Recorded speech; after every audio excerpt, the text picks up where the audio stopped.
In today's video, I reveal my top courier for selling items on eBay. Cue the intro.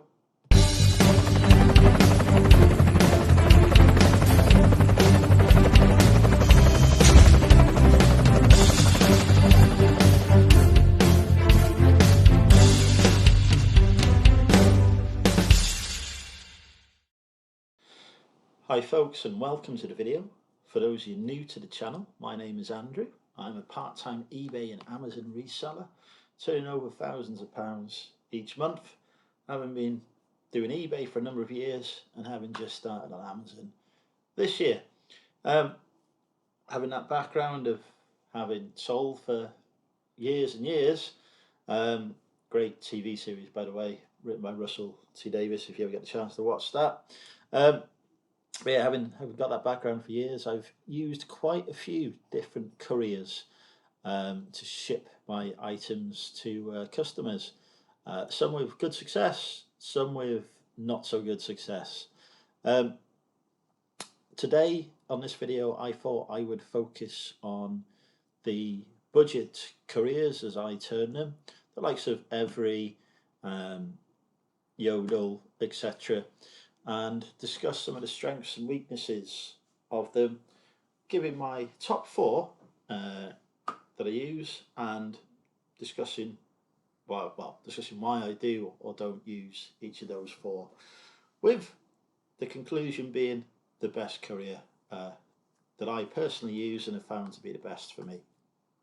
So in at number 4 is InPost. InPost is great in terms of the fact that they have parcel lockers that you can drop stuff off at 24/7.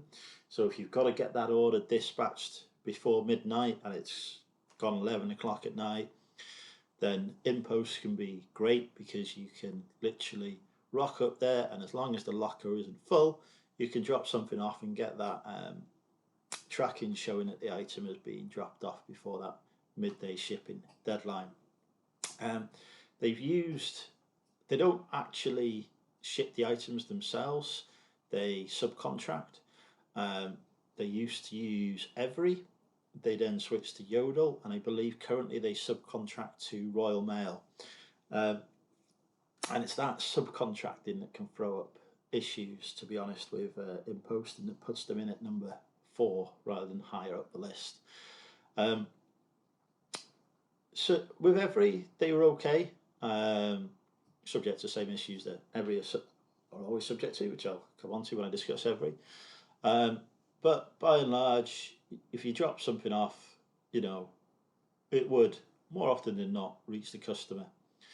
When they went to Yodel, their service really dropped, in my opinion. Yodel would relabel the items so that once they reach them at their depot. So basically, you put a label on something, drop it off at InPost, having scanned that label in, and then Yodel would get somebody to come and pick up that order and take it to the Yodel depot, where the item would then be relabeled with a Yodel label, so it would go through Yodel's network. The problem was that quite often they put the wrong label on the wrong parcel, and I mean really quite often. A lot of times stuff would get delivered to me that I'd ordered that wasn't what I'd ordered, and I would send out stuff and the customer would get something completely random. So I always was having to pay for full compensation with them.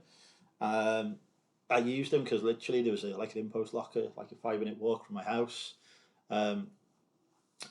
But yeah, those issues sort of made me stop and using them in the end, because I was just getting so many claims and having to raise claims as well for items that had been mislabeled by Yodel.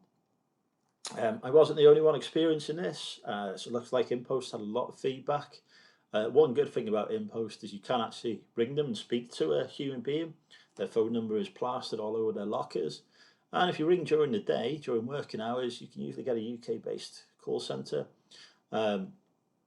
which offers excellent customer service. Out of hours, it tends to be an overseas-based call centre in my experience. It can take a bit longer to get through, and they can be a little bit less understanding of what the issues are.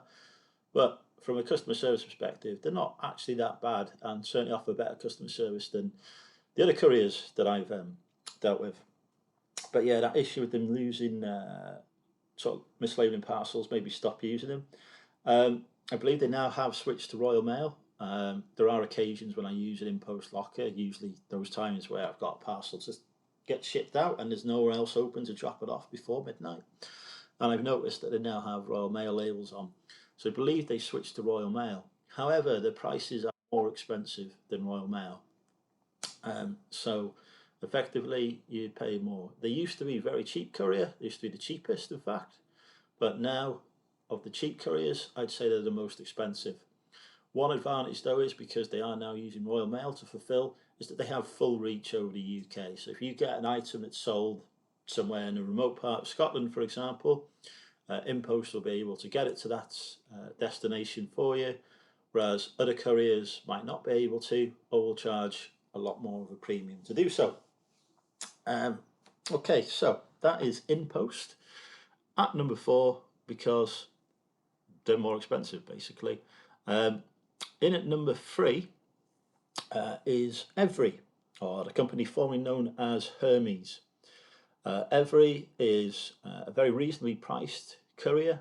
You can ship items for under a kilo for less than £3 with full tracking, and they will take pictures of where the item has been dropped off and use GPS tracking. So they've got everything there for you to win an item not received case if Every deliver an item and the buyer claims that it hasn't been received. And even if they appeal that and eBay say we want a photo of where it's gone, we want GPS and all this kind of stuff, which they do occasionally do, all of that can be found on the Every website if you type in the tracking number and the delivery postcode. So it's a really good courier for winning item not received cases where they have actually delivered it. The problem with Every are, though, that because they are cheap, they don't necessarily offer the best quality of service.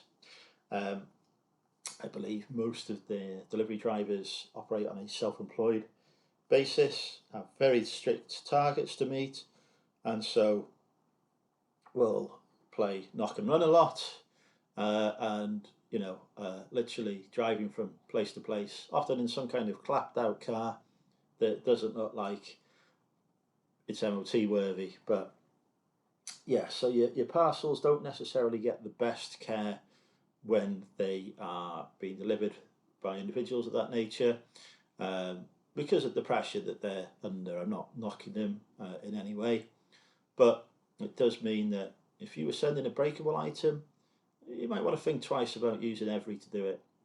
Also, I have had some big issues with Every losing parcels. My only current negative feedback is as a result of an Every collecting my orders from the parcel drop-off and then for some reason taking them to a Royal Mail depot and getting Royal Mail to post out all the items to the customer, which of course I hadn't paid for. So I had a large number of customers who either didn't get their items or when they turned up had a postage not paid sticker on it, which then meant I had to reimburse those customers the cost of that additional postage charge that they had to pay. I did eventually get the money back from Every for those parcels because of course they had no tracking to show it had been delivered because it hadn't gone through the Every network. So I actually did make money on it in the end. However, the amount of additional work and stress it caused me, and the fact that I then had negative feedback as a result, which eBay refused to remove, even though it was totally not something I could control, really put me off using Every. The other problem with Every as well is that they don't have, as far as I'm aware, a UK-based call centre. It's very difficult to get hold of their customer service teams, and when you do, they're often pretty useless. So yeah, not the best company to use from a customer service perspective. The only benefits to them and the things that put them above number 4 are price and that ability to get, a full picture of where the parcel has ended up, including GPS and a photo of its arrival. So yeah, every in at number 3. They do offer a good coverage though. They will ship to remote parts of the country, and they will ship to Northern Ireland, but they do charge a premium for that. But sometimes they may be the only option. The other thing is as well, you can often drop at the majority, not all, so you do need to check on every website, but you can often drop off at the majority of in-post lockers as well. So you can effectively use in-post lockers, which as I say are open 24/7, without paying in-post prices. How long that'll remain, I don't know. I know Every are now rolling out their own parcel lockers, so they may eventually move away from using in-post and just having people drop stuff off at their own lockers. My closest Every locker at the minute is a little bit of a drive, probably about a 15-20 minute round trip from my house. I say 15-minute round trip from my house, so a bit further than the in-post lockers. But yeah, one thing I also forgot to mention when I was talking about in-post is that lockers can fail quite often, and if you get a parcel stuck in a locker that's broken and nobody can get into, it can be a week or two before they get it fixed and get it shipped on. So that is a risk that you are taking. In at number 2, this is both a budget and not a budget courier because this depends on the size of the packages you're sending. But I've put Royal Mail in at number 2. If you're shipping anything under 2 kilograms of what they term a small parcel size, they are, a reasonably priced offering. Royal Mail have national reach. They charge the same prices whether you're shipping an item to Northern Ireland, the remote parts of Scotland, or even to the Channel Islands, although you do need to put a customs declaration on if you're shipping to the Channel Islands. But so yeah, I occasionally sell stuff to Jersey and the Channel Islands, and I use Royal Mail to ship it with because they are the cheapest option, and 9 times out of 10 they will get the item there. Problems with Royal Mail come down to the fact that they're now 9 times out of 10 getting the item there, in my personal experience, whereas they used to be, nearly 100% before the pandemic.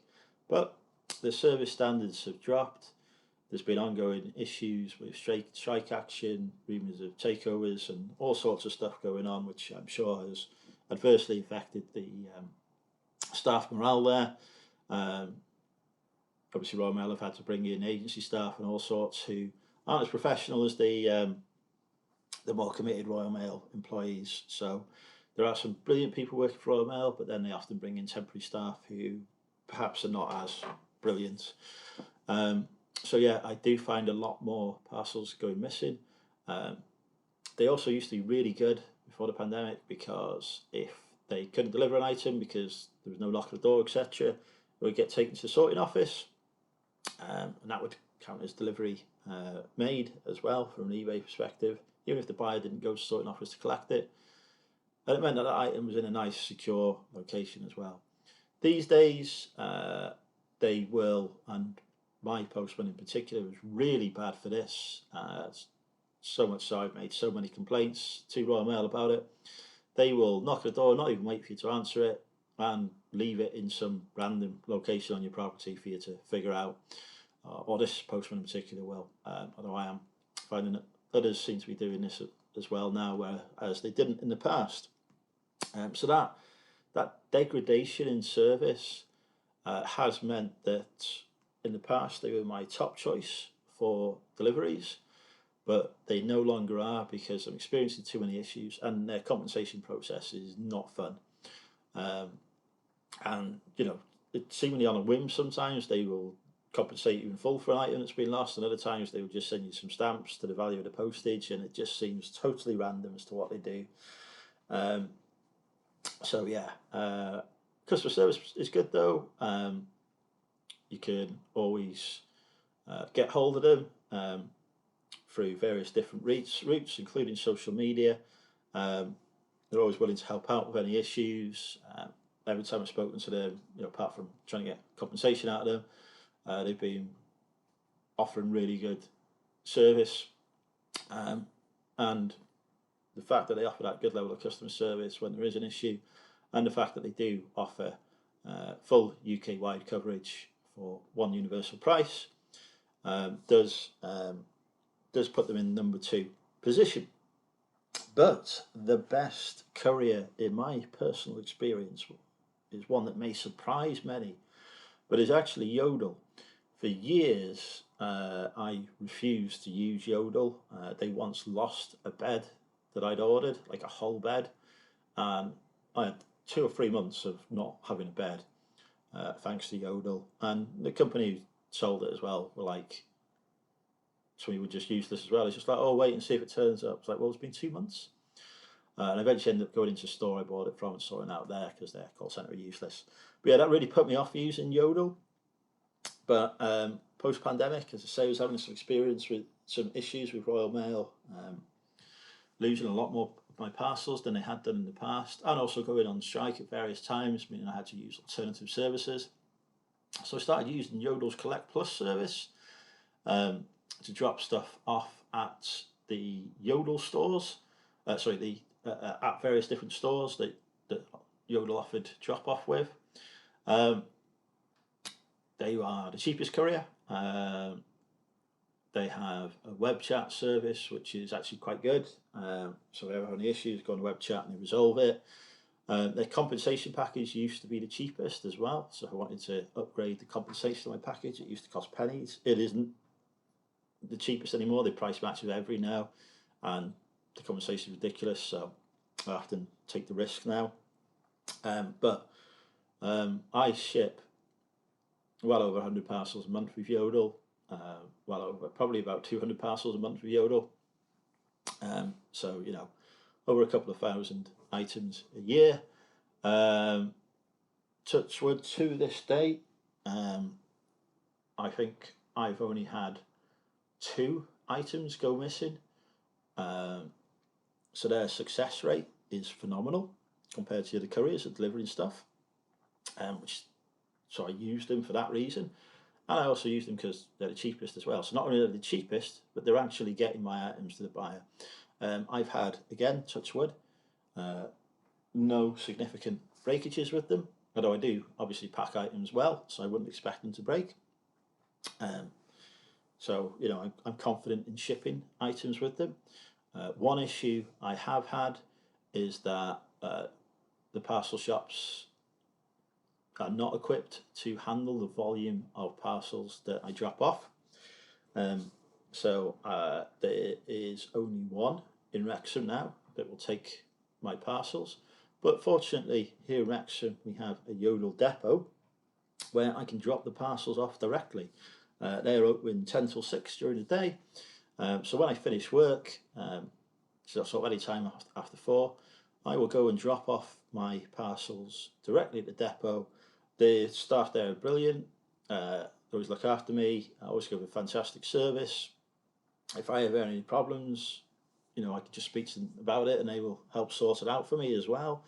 Which is very rare that I do. It's usually just, a query about something that I've got or whatever, or sometimes something's a bit late and they can go and have a look for me in delivery.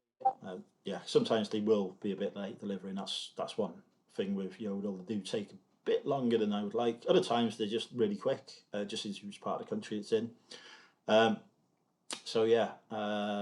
can rock up there in my van, drop 30, 40 parcels off, sometimes more from the weekend's orders, and they just process it all, do it all really quick, and it's all sorted. A surprising choice at number 1 there for me, but cheap, good customer service.